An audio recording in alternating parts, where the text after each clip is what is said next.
This is a story about the power of one's belief in themselves and the things that we allow to stand in the way of our success. When we push fear, doubt, and worry out of our minds and decide, which by the way means to cut off all possibility of any other outcome, to take action and focus only on the task at hand without simultaneously thinking about all the other steps that we have to take along the way, things get much easier.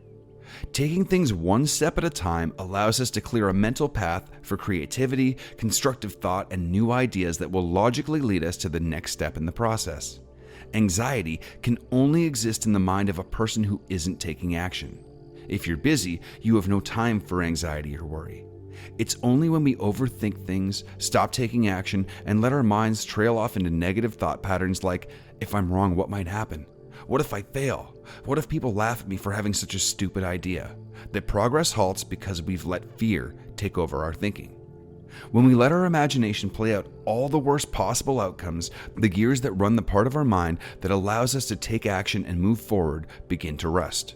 The rustier they get, the harder it is to get them moving again.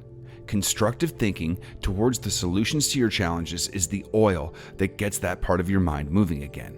So without further ado, I give to you the story, A Cheque for $500,000. A businessman was in deep debt and couldn't seem to find a way out. Creditors were chasing him and suppliers were demanding payment. He sat in a local park wondering if anything could save his company from bankruptcy. Suddenly, an old man appeared before him. "I can see that something is troubling you," he said. After listening to the businessman's difficulties, the old man said, "I believe I can help you." He asked the man his name, wrote out a check, and gave it to him saying, "Take this money. Meet me here exactly 1 year from today and you can pay me back at that time." Then he turned and disappeared. The businessman saw he'd been handed a check for $500,000 signed by John D. Rockefeller, one of the richest men in the world. "Now my money worries are over in an instant," he thought, and started smiling. Nevertheless, the businessman decided to put the check in his safe, in reserve first. He thought just knowing it was there would give him the strength and confidence he needed to work out a way to save his business. With a renewed optimism, he negotiated better contracts and he got extended terms of payment from his suppliers and started doing big deals. Within a few months, he was out of debt and started making money again. Exactly a year later, the businessman returned to the park with the uncashed check Rockefeller had given him. The old man did not appear, but the businessman decided to wait. Sometime later, the businessman saw the old man and thought he'd return the check along with his thanks and the story of his newfound success. After a little while, the businessman noticed a nurse running toward where he and the old man were sitting. "Oh, I'm so glad I got him," she cried. "I hope he hasn't been bothering you. He's constantly escaping from the mental hospital and tells everyone that he's Rockefeller." And with that, she took the old man with her back to the mental hospital.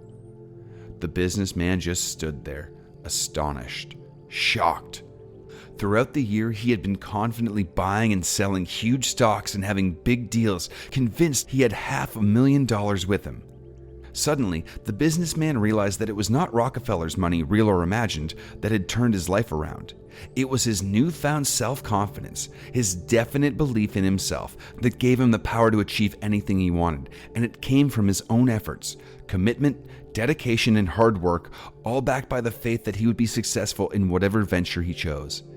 It wasn't the money that made the difference, it was his belief in himself. Believing he had the money freed up his creative faculties to start firing again in constructive ways.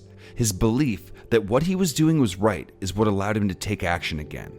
It was the oil that got the machine inside his mind running again and gave him the inner strength to trust that what he was doing was right.